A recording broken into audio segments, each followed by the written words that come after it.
Hi, my name is Darling Ortega. I'm one of the participants for this behavior plan. I'm 29 years old, females. I have symptoms of water intake deficiency, which are dry skin, headaches, and constipation. I work 10-hour shifts and I need to remember to take small breaks to drink water due to my busy schedule and daily activities. The second participant is Laura Piloto. She's 23 years old. She has extreme headaches because of lack of water intake and no previous attempts to address target behavior. The third participant is Maria Guillen. She's 24 years old, works out 5 times per week, and she wants to increase water intake because of how much she engages in physical activity. Often she feels dehydrated and like her mouth is dry.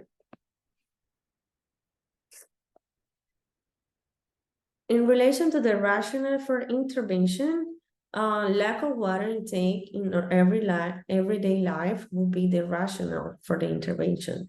It affects physical performance, energy levels, and brain functions, and affects our physical health by causing dehydration symptoms such as headaches. Water is essential and necessary for many bodily functions, and the intervention is designed to increase our water intake and to improve overall health. Possible extraneous variables could be lack of time and busy work schedules. These are potential barriers that could intervene in our target behavior as working with responsibilities. It is extremely hard to find the time to keep up with our goal. We set up reminders and alarms to prompt to drink water through the day, but it's so difficult when we cannot use our phone at work.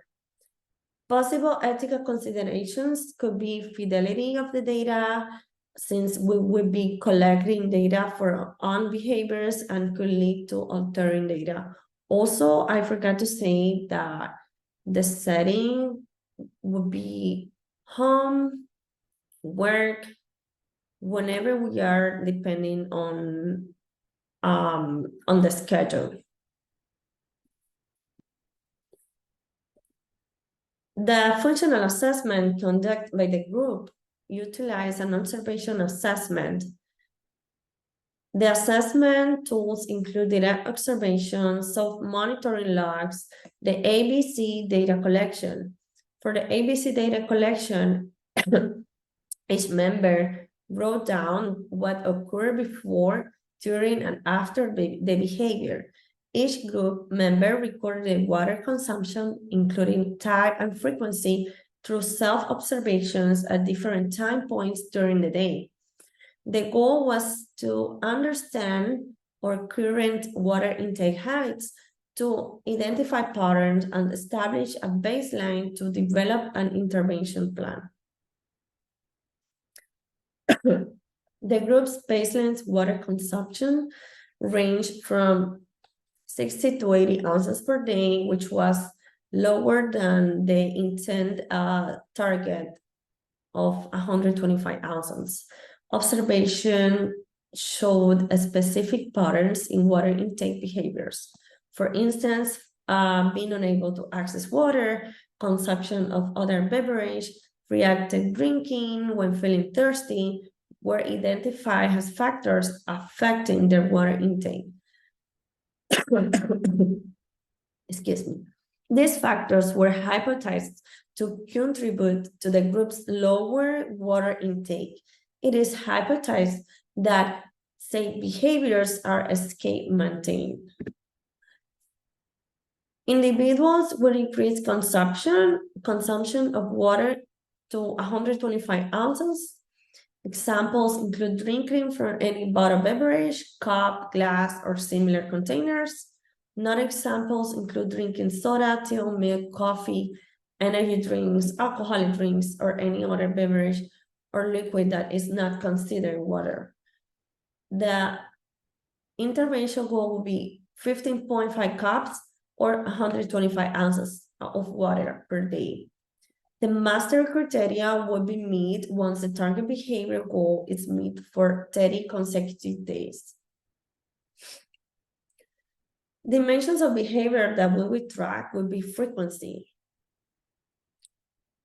We choose this one because we want to increase our water intake, and taking frequency data of the cups, ounces that we're drinking will help us to keep track of our intake, since we'll each track our own behavior through the day. It will be difficult for us to collect the IOA data. As a way to ensure data reliability, participants will be instructed to self-report daily logs with the use of data collection sheet, where the consumption of ounces of water will be recorded. We also make sure to use the proper instruments to measure the amount of water we drink, and plan to use a specific water bottle to aid in more accurate data collection.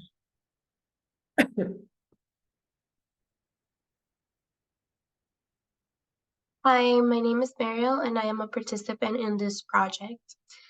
I will discuss the monitoring and evaluation of the data. Each participant will document each occurrence of the target behavior through a data collection sheet. Participants will schedule meetings or check-ins to self-report their adherence to the intervention at regular intervals. The data points, along with baseline phase data points, will then be graphed. Data and graphs will be analyzed to identify trends, variability, possible patterns, or any other meaningful insight that can be identified through the data. At the above-mentioned meetings, participants will discuss these findings, discuss progress, and possible solutions to any arising situations or problems. Participants will then adjust intervention as needed based on these findings. For the treatment plan, the antecedent interventions that we will implement will be alarm reminders on electronic devices such as phones, computers, and watches, which will be used to prompt the behavior to occur throughout the day. In the workplace, if we are not able to attend to our phones, we will use post-it notes to remind us to drink water, or to prompt the occurrence of the behavior. This will be placed in areas where we can see them often. To make the behavior more likely to occur by having access to water at all times, we plan to carry a water bottle with us throughout the day when possible. We plan to set an alarm each morning to fill up the bottle and place it in a location where we will see it, to decrease the chances of forgetting the bottle. Preference assessments will be used to determine a motivating operation and thus make the behavior more likely to occur. Our consequence strategies include a contingency management. Edible or tangible reinforcers, as determined by the daily preference assessment, will be self-administered upon meeting the daily goal. In the case of not meeting the goal, access to reinforcers will be withheld. This strategy was selected because gaining access to the reinforcer contingent on meeting the goal will create a motivating operation and thus make the behavior more likely to happen. Similarly, withholding reinforcers when the goal is not met will place escape-maintain behaviors on extinction and likely reduce them. As you can see, this is our graph. To the left of the graph, we have the baseline data, the baseline graphs. To the right, we have the treatment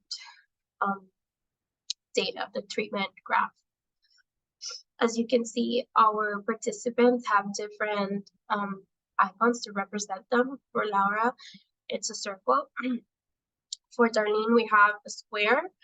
And then for myself, we have triangles.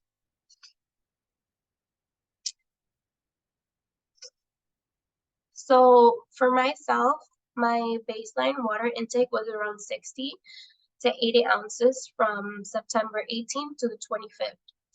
After the treatment began, there is a clear increase in water intake. Starting from the 26th of October, my intake continues to rise, reaching a steady intake of around 125 ounces from October 5th onwards. For Darlene, her baseline ranges from 72 ounces to 88 ounces from September 18th to the 25th. After the treatment started, Darlene's water intake also consistently increased, reaching around 125 ounces from the 8th of October onwards. Laura's Laura's baseline ranged from 58 ounces to 87 ounces per day. Her baseline indicated some variability in water intake, with fluctuating daily consumption. Laura's treatment showed a gradual but consistent increase in water intake, from 87 ounces to consistently maintaining around 125 ounces per day. A progressive upward trend in water intake was observed post-intervention. Initially, all participants showed a variable intake during the baseline phase. However, after the intervention, their intake showed more consistency, particularly aiming to meet the 125-ounce goal. So next, we will discuss some articles that we used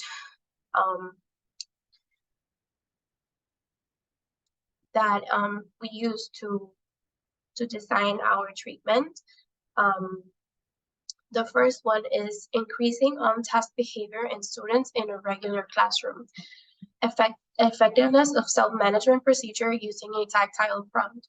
This was published in 2013 in the Journal of Behavioral Education. The article relates to our target behavior and our intervention, as it focuses on the use of self-management, self-monitoring, and self-recording. They also use the tactile prompt, a device that vibrates, to prompt students to record their own behavior. So they used 3 male participants, ages 12 to 13 years old, one from each of 3 classrooms from a state secondary college. 2 teachers were involved. The independent variable was to increase on-task behavior in the classroom. The dependent variables, on-task behavior, defined as the activity that complied with instructions given by the teacher for that lesson, includes looking at the teacher when she is giving instructions, writing, reading, talking to the teacher, discussion work with peers, group discussions, complying with verbal instructions, researching, etc. Off-task, any activity not directly associated with the academic task as instructed by the teacher, such as walking around the classroom, touching peers, swinging on chairs, talking to peers about other topics aside from the activities, doodling, staring into space, and speaking out of turn. The data collection method used were 15-second momentary time sampling procedures for 30 minutes or until the teacher stopped the activity. The design they implemented was multiple baseline across 3 participants. The inter-observer agreement was 94%. The results. All 3 participants displayed an increase in on-task behavior when intervention was introduced, with an upward trend emerging during the intervention phase. The mean levels for each participant were 77.7%, 68.5%, and 88.6% during the intervention, and percentages remained high during the maintenance phase.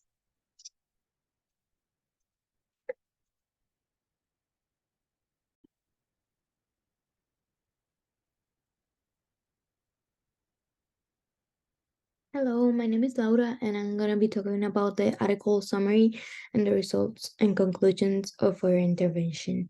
So the article we shows is the increase in physical activity of children during school recess. So this article relates to our target behavior since it includes reinforcement, self-monitoring, and goal setting. If the kids reach their goal at the end of the day, they're rewarded with that reinforcement. While in ours, if we meet our water intake goal, we're also rewarded with that reinforcement.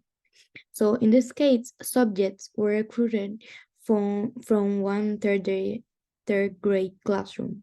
So 10 students returned with assigned parental consent forms and gave their assent. So 6 typically developing 8-year-olds, girls who were part of an intact social group participated in the study. Based on calculation of body mass index for subjects were considered healthy, one was underweight and the other one was overweight. So the independent variable of this study is goal setting and reinforcement. The participants were presented with a goal that they needed to meet by the end of each section. And if they did, they were rewarded with a reinforcement. So the dependent variable of this study was the number of steps taken. And before each section, a Fitbit, I think it's called, step totals were reset to 0. Each subject were the same primary Fitbit each section, typically in the pants or shorter pockets.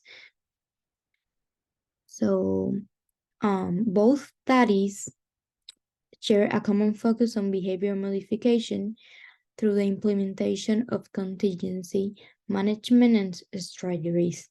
So in the study conducted by Washington, Bana, and Gibson, 2014, the primary objective was to employ contingency management techniques to promote increased levels of physical activity. In parallel, or OnSARI adopts a comparable approach with the goal of enhancing water intake. One fundamental similarity between the two studies lies in their utilization of reinforcement as a central strategy for behavior modification. In the research by the Washington, a diverse range of reinforcement methods, such as financial incentives, privilege, and price draws, were employed to incentivize greater physical activity among participants. Just like in our study, it intends to harness tangible and edible reinforcement to motivate individuals to consume more water. Furthermore, both investigations emphasize the importance of clearly defining the target behavior through established criteria. So now we're gonna go to the results and conclusions of our own intervention. Okay, so I'm gonna be talking about each member of the group and the results. So Mariel's baseline for water intake is around 60 to 80 ounces from the 18th of September to the 25th of September. After the treatment began, there is a clear and consistent increase in water intake starting from the 26th of September. So her intake continues to rise, reaching a steady intake of around 125 ounces from October 5th and onwards, which is reaching our goal. So next is Darling. Darling baseline ranges from 72 to 88 ounces from the 18th of September to the 25th of September. After the treatment started, Darling's water intakes also consistently increased, reaching around 125 ounces from October 8th and onwards. My baseline ranged from 58 to 87 ounces per day. Baseline indicated some variability in water intake with fluctuating daily consumption. My treatment also showed a gradual but consistent increase in water intake from 87 ounces to consistently maintaining around 125 ounces per day. In my case, results also show that I drink more water on the weekdays than on the weekends. So in conclusion, a progressive upward trend in water intake was observed post-intervention. Initially, all participants showed a variable intake during the baseline phase. However, after the intervention, their intake shows more consistency, particularly aiming to meet the 125-ounce goal. The intervention also demonstrated a positive impact in all participants' water intake, consistently leading to a daily consumption of around 125 ounces. Identified barriers might include the initial struggle to maintain desired water intake during the baseline phase, potentially due to existing habit, forgetfulness of other daily routines that did not prioritize water consumption. So in my case, working while doing this intervention was extremely difficult since I work with 30 plus kids and they do not have time for anything, to be honest, throughout the day. These were effectively addressed though and managed during the treatment phase. The sustained upward trend post-intervention suggests the effectiveness of the applied strategies in modifying and maintaining increased water intakes for all participants. So in conclusion, this intervention was a success with all of us and our water intake throughout the day.